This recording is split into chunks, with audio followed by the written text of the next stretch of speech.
I'm Agnès Masson-Sibut. I'm an EPM at Criteo. And today I'm going to talk about a recent failure that we faced on a project at Criteo. So obviously, when you start a new project, when you start a new quest, when that is professionally or personally, you are really excited, you are enthusiastic, you're motivated, usually really dynamic about it, and you don't want to think about failing. You don't want to think about what will happen if you fail on what you are starting. You always want to aim at the biggest success possible.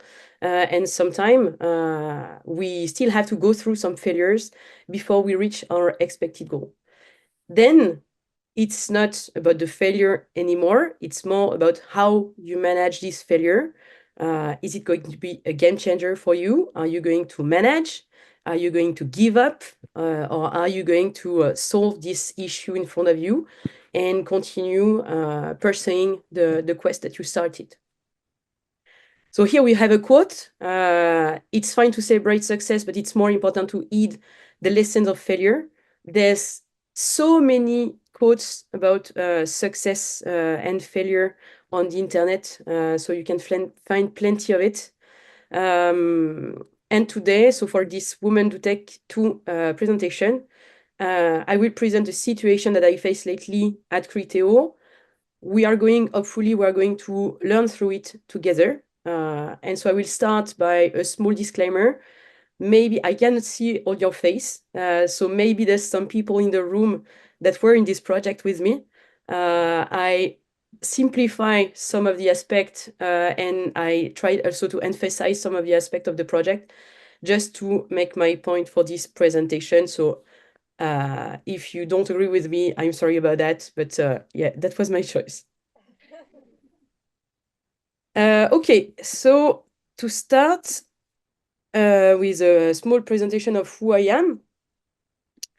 So I was born in Grenoble. It's in the Alps. If you know Grenoble, you may recognize here the Bulle. So it's the main. Grenoble is known for the Bulle and the walnuts, but mostly the Bulle is the téléphérique. I always loved science. When I was a little kid, I used to experiment a lot of things at home, and I'm pretty sure that I freaked out my parents a lot. I have an engineering degree in computer science, a PhD in computer vision. So this was way before we had AI everywhere in our life, at work. And so, yeah, it changed completely today. But during my PhD, I worked on image processing for medical images. And then I've been dev, I've been a manager, and today I'm an EPM at Criteo. So you already heard about EPM with Cécile, and you'll continue to hear about it right now, since I will going to present what is my role at Criteo. So first, being an EPM. Okay. So being an EPM, what does it mean to be an EPM? So E stands for engineering. So it's mainly about putting some oil in the machinery. We are enablers, at least it's our role at Criteo. We try to make things work, working with all the people, all the stakeholders that we need to work with.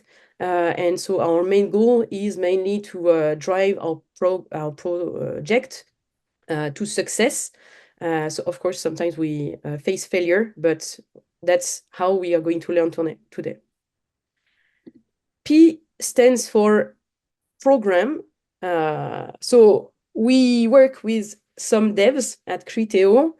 Usually we don't do code ourselves. We mostly help people doing the code, but we don't do it. Sometimes there's some EPMs who did some code sometime, but it's not our main role. The program here is more to describe cross-team multiple quarters project that at some point can become a program. And the last one is the M. So for managers, so at Criteo, as EPM, most of us, we are not managers. We are just individual contributor. We work with R&D teams. And in fact, what is, I think, really interesting is that we are not related to the people we work with in terms of hierarchy. So when I work with an engineering manager, he's not my boss. And I think it helps a lot with conflict of interest. So we can say whatever we say. And some people in the room knows that I'm also very opinionated. But it also takes a lot of influence without authority. I think it's the main mojo that we have as EPM at Criteo.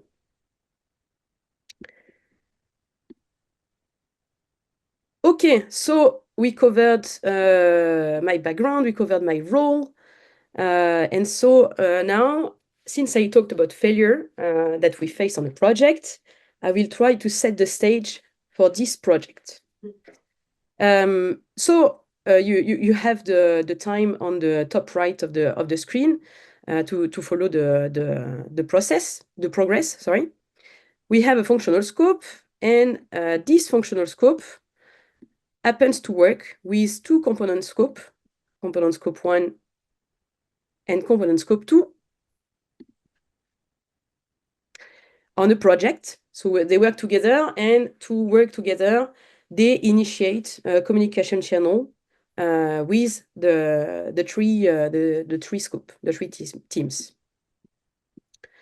When we start the implementation of this new project, so we decide what we are going to implement, and then when we start the implementation, we decide to split the communication channel per component to maximize the efficiency of working together on our dedicated scope.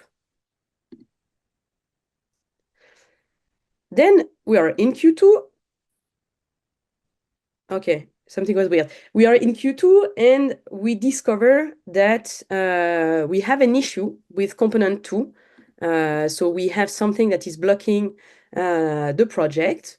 We discuss with stakeholders, we evaluate the impact, we evaluate the risk. And with functional scope 1, which is the owner of the project, we decide that in the end, it's not something that should be blocking the project. So we continue working on it.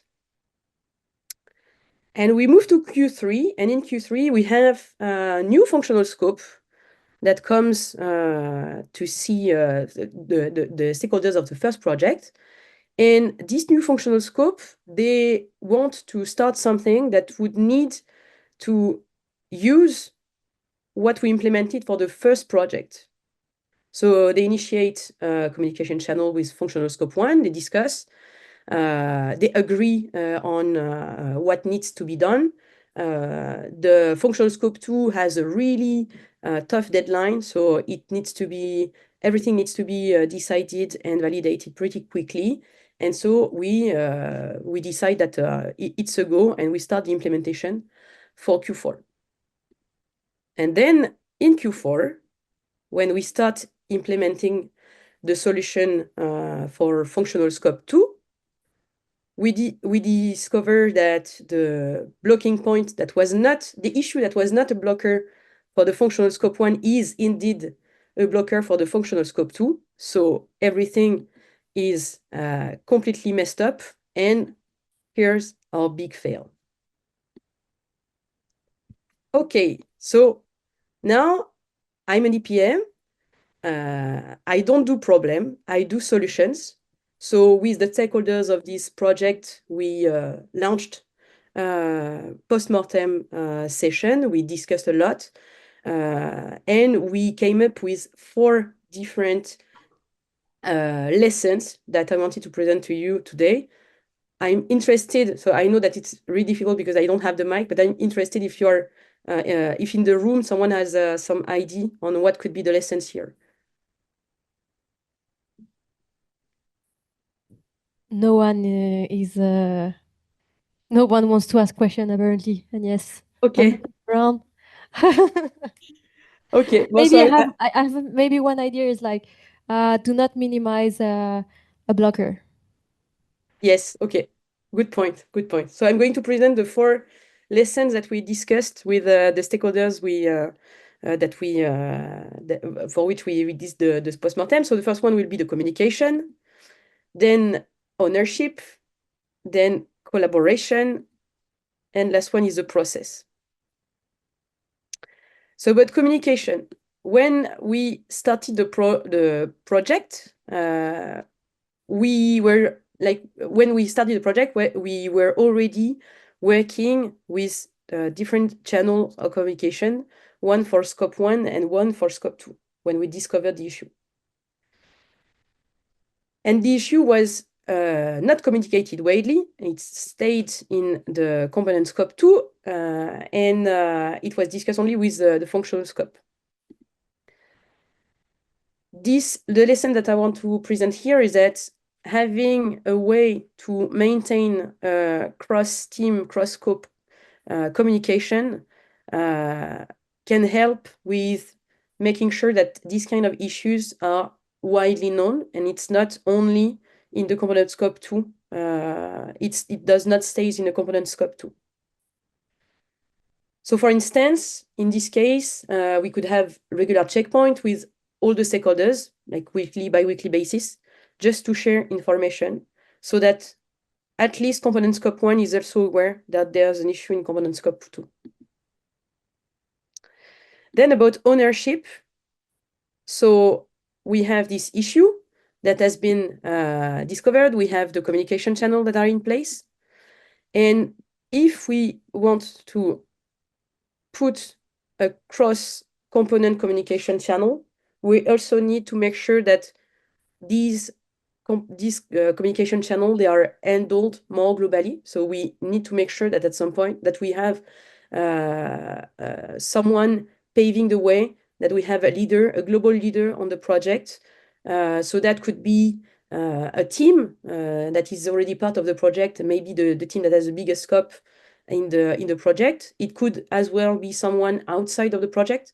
So for instance, an internal client sponsoring the project. And but like having this cross collaboration, this cross communication, we need to make sure that it's owned by someone for the global project, so that when the issue was discovered, everything is communicated to the right stakeholders, and so everyone can agree that this is not an issue and we will manage this lately. Third one is about collaboration.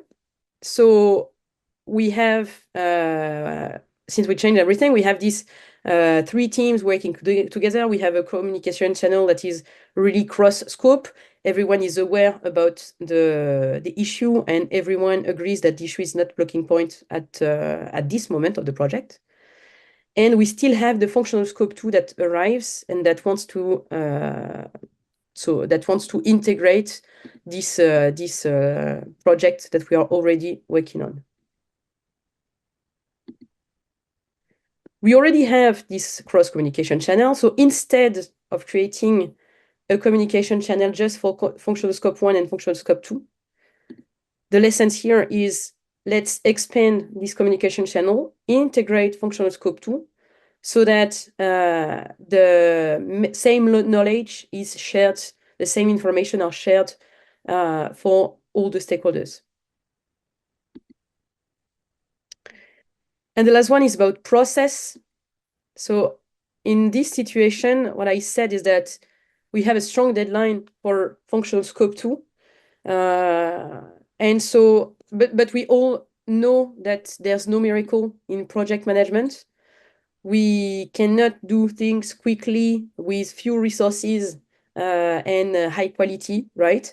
So at some point, we all need to speak up about that, to challenge what is asked from us, and to make sure that to